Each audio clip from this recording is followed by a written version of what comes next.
Hey, good morning. This is Jim with my update on my total knee replacement surgery. Today is day 6. So I had my new knee put in last Friday. Today is Thursday. Just checking in and give you a quick little update. I had my second outpatient physical therapy today. It went well. Actually got full rotation on a bicycle, putting my feet around the pedals. This is the ice machine, so I have a cooler over here, borrowed from my friend Ron, and there's water bottles in there, and there's freezing cold water that circulates through here, so I do that after PT. So I do it 20 minutes on, 20 minutes off, and it helps with the swelling and helps with the little bit of pain that I'm having, so that's good. But I want to talk about a different subject today that some of you may be experiencing in your journey with your knee replacement. You know, pain is probably the biggest thing I hear people talking about, and then sleep or lack of sleep is probably the second biggest thing. And last night I didn't get a great night's sleep. I was up every probably 2 hours. Was hard to get comfortable. Got up, go to the bathroom, so on and so forth.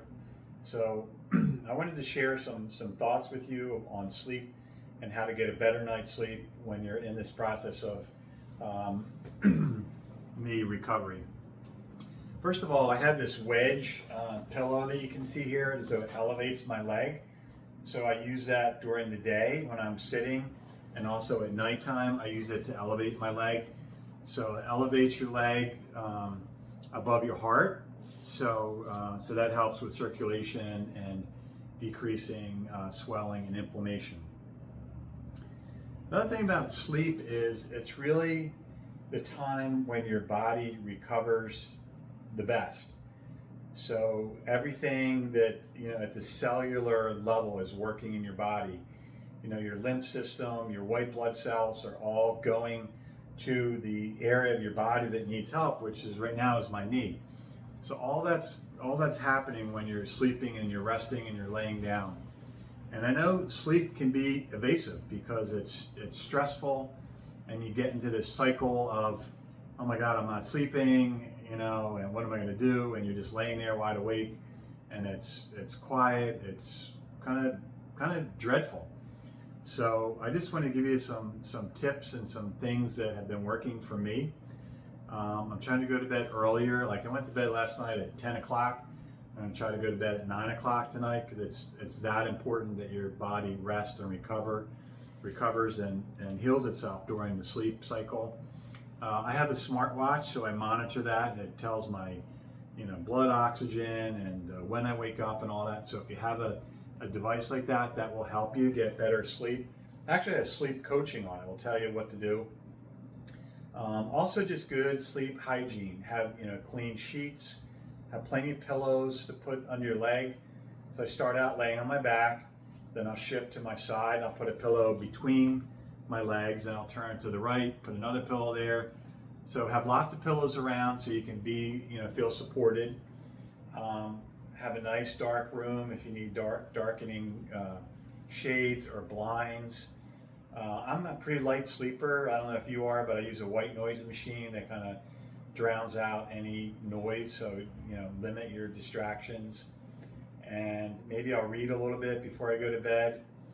You just try to quiet your mind down so you can, you know, rest and sleep. And if you're laying there and you're not sleeping, some things I would suggest not doing: don't go on your phone, don't go on your computer. The moment you put that light on, it throws off your circadian rhythm, and then it wakes your brain up. So even if you're just laying there, closing your eyes and resting, even though you're not sleeping, you're still resting and your body is recovering, so that's good.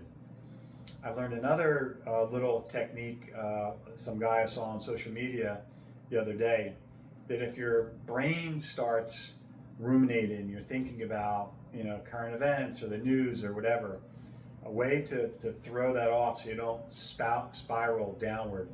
Think about random things, you know, like a red tricycle, a yellow banana, a blue car. and it kind of throws your brain off from going into that pattern of obsessing about things or overthinking things, and and laying there awake just thinking about things when you really need to be resting. Another little trick that I've learned is keep the room fairly cold. We do best in like 67 to 68 degrees. So you don't want the room too hot, you don't want it too cold, you want it to be comfortable for your skin to be able to rest. I have a little portable urinal thing, so if that's an issue in the middle of the night, I have that there, so I don't have to go all the way up and go to the bathroom. So anyway, those of you that are going through this or thinking about going through this, you really want to focus and prioritize on sleep. Get a good night's sleep as best you can. Manage your pain meds around your sleeping cycle. So I take some of my heavier stuff at nighttime to help knock me out. One of the medicines I was taking was giving me the hiccups. So I was having hiccups till like 3 o'clock in the morning. So I'm done with that steroid medication. So just monitor all that and just really prioritize sleep. And I think you'll have a much better experience in the long run. So anyway, reach out, give me a thumbs up, like, subscribe, whatever, and hang in there. And I'll touch base tomorrow. It'll be 1 week in. So take care, God bless, and thank you so much for all your prayers, all your support.